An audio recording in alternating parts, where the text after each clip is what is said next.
Hi folk, Michael here. Do you think that the market could be quite volatile? You don't know what direction it's going to go in. It could go up, it could go down, but you may be living through quite volatile times. And if so, you might want to think about profiting from the volatility or profiting from some major earnings or major news events that could cause the market to go in either direction. Wouldn't it be great to be able to profit no matter what direction it went in, provided it certainly jumped quite a bit? Well folk, in this video I'm going to talk about two intermediate strategies for options trading. With intermediate strategies, we are looking for multi-leg strategies. That is, we are engaging with two or more options at the same time. So these could be neutral, as we have seen in, for instance, another video that I looked at where I was talking about vertical spreads and iron condors, or range-based approaches like that where we're thinking about limiting it. But in this video, we're going to talk about the other direction. What if we're thinking about that the market, we think it should go quite a long way away. In fact, we want the market to go the further in one direction or the further in both directions. Who cares? As long as it goes quite a bit in one direction. We just want to profit off that extra volatility. And if so, then there's two major strategies that could work for you. So the first is what's called as a straddle options trading strategy. So here we're buying a call and buying a put at the same strike price. Yep, you've heard that, the exact same strike price. Seems odd, but let's get into it. So here we're going to profit from big moves in either direction. Let's see this.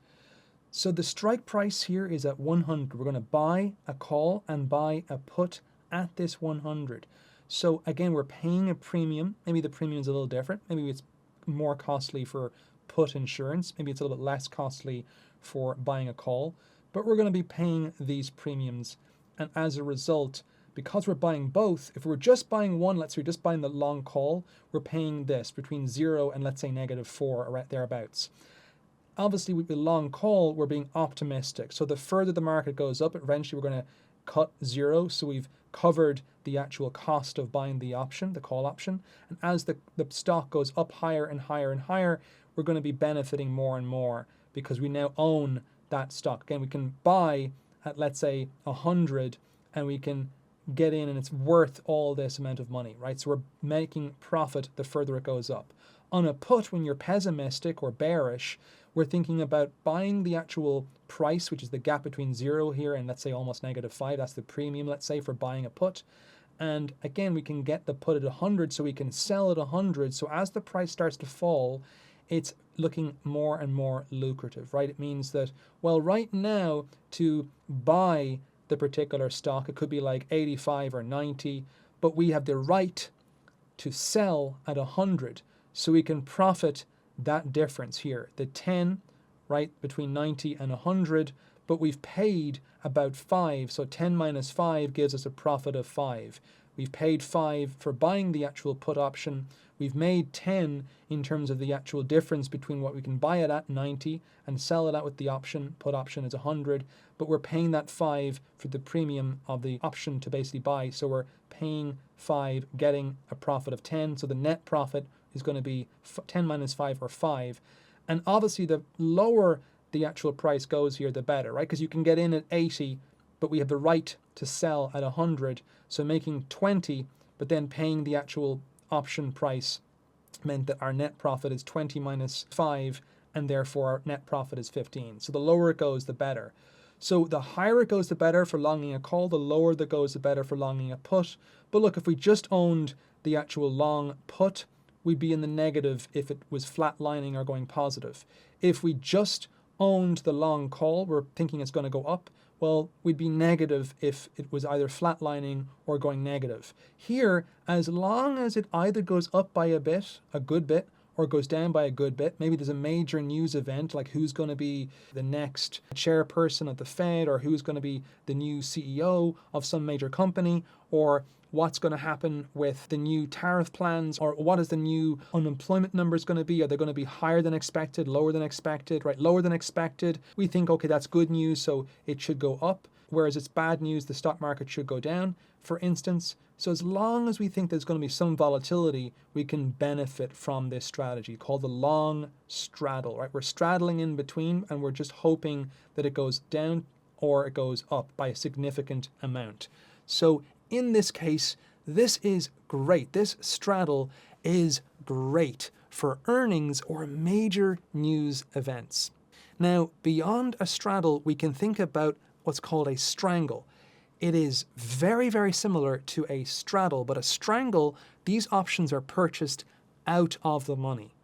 So they're cheaper because they're further away, they've got less likelihood of coming true, but we need an even bigger move to be profitable. So looking at an example here, so let's say that we've bought our strike, so it goes up, okay, above 105. We can come in at 105. We've paid the actual premium for longing the call option. And so as the price of the stock goes higher and higher, we eventually cut over the zero profit and it goes up. That's good for us. We're positive, we're optimistic. Whereas with the negative, pessimistic, bearish put that we've bought, the put strike could be 95. We have paid the premium for longing the put. That's the yellow dotted line here. So we've paid that. And obviously things are good for us when the stock price falls for a put, because puts are for pessimists in that case. We're pessimistic about the way things are going to be. We think that the price is going to fall a lot. So the further it falls, we can buy it at a lower price and we've got the right to sell it at 95 so we can profit the difference net of price of the option we bought, the put option. So when we buy both a put option and a call option, but at different strike prices. So relative to a straddle was the same strike price. A strangle, we're having different strike prices.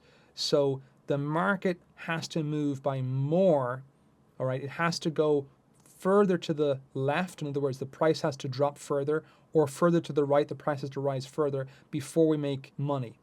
Now, the red solid line is, again, our net profit from the long strangle. We've paid for both the put and the call option. So the longing the call is the yellow dot. We've lost that amount from the premium, and the orange dot is the premium from the call option. So we add both and we get this red down here. And it's only if the actual price rises above the call strike that we think it might make sense for us to exercise that. And as we do, we now own the stock, and as it goes up in value, our profits also go up with that. Over here on the left, we have our put strike. And obviously, as the price falls, it makes more and more sense to exercise it because we're able to buy at 90 or 85 or 80, but we have the option to sell at 95. So we're buying low, selling high. So we're making more profit the further it goes down. So either direction, we're going to be profitable. As long as we're not in a sideways market, which again would be something where you might want to use like an iron condor from another video that I made. So there you have it, folks. If you want to profit through volatile times, you might want to consider a straddle or a strangle. In both cases, we didn't even need to lay out all the money to buy the actual underlying asset initially. Now, it's good to have the money in case you want to exercise it and realize your profit to do that. That's important. But it just allows you to tap into these volatile markets, as opposed to when you're thinking about making money on a sideways market. So straddles and strangles are just looking at different strike prices as opposed to the same strike price, which is a straddle. We're really profiting from earnings or major news. Again, straddle is good because you don't need to go too far in either direction. You have to go a certain amount, but not as far as, let's say, a strangle. Strangle, you really need to have a bigger move, although the benefit is that it's cheaper because you're not paying the same amount of cost to purchase these options that are out of the money because they're further out than the actual current price, which would be at the money. So there you have it, folks. Hopefully this has been another educational video on investing, in particular with options. And if you never want to miss another video, be sure to subscribe to my channel, and I'll see you on the other side.